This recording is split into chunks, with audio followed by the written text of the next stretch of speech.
Hi, welcome to my sewing channel, Geri in Stitches. Today we're pattern drafting on paper a neckline adjustment to this Reya top, and the link to the Reya sewing pattern can be found in the description box below. This blouse is a collaboration with Fiber Mood and has raglan sleeves that are also bishop sleeves, and the shoulders are shaped with darts. The plunging neckline is its main design feature, but if this is too daring for you, then here's an adjustment that can be made for a more modest neckline. In this video, I'm going to show you how to adjust the depth of the neckline to your liking on paper.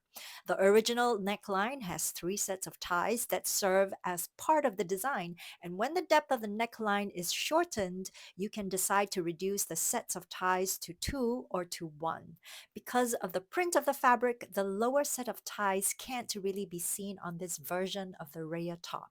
Take note that the drafting technique presented here can be applied to other sewing patterns in your stash with a similar neckline as this top. So without further ado, let's go ahead and grab a measuring tape to decide the depth of our new neckline. Measure from the start of the neckline and the neck down to where you want the neckline to end. For me, 6.5 inches works well, and this is positioned just above the level of the bust point, but you can make this even shorter if you wish. Record the measurement and then transfer this to the paper pattern of the front bodice for the top. Mark the new bottom for the neckline. I've done this here in red. Be careful to measure from the seam lines instead of the seam allowance lines. As you can see, I've secured drafting paper on top of the original front bodice pattern to draft the new neckline on the soon-to-be adjusted new front bodice. The first thing to do is to extend the original center front line up towards the neck. Keep in mind that the new neckline is indicated here in red, and it's a good thing that the translucency of the drafting paper allows us to see clearly the lines of the original pattern beneath. Next, I'm going to use the original front neckline facing pattern of the Reya sewing pattern to help us draw in the shape of the new neckline. Align the end tip of the original front facing with the red line, which is the indication for the new end tip of our newly adjusted neckline. And I will now transfer the red line onto the fresh drafting paper.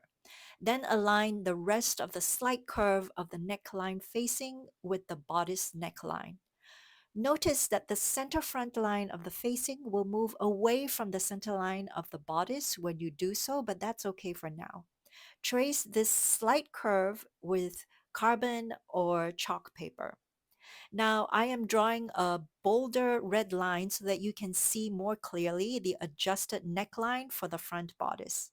We can now remove the original front-facing pattern for now and trace out the rest of the seam lines for the front bodice. Be sure to transfer all markings, including notches and darts. Here's a quick side note. For the seam allowances, I always prefer to work with a 5/8 inch or 1.6 centimeters width because it's easier to sew with wider seam allowances. In addition, I like to always add in the seam lines to paper patterns so that I am reminded how wide each seam allowance is on every seam. And it helps to transfer those seam lines onto the fabric as a preparation step before sewing.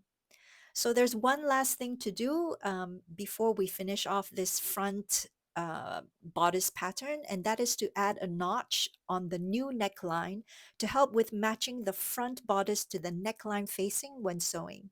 This notch can also be the indication for where a second pair of ties will be positioned.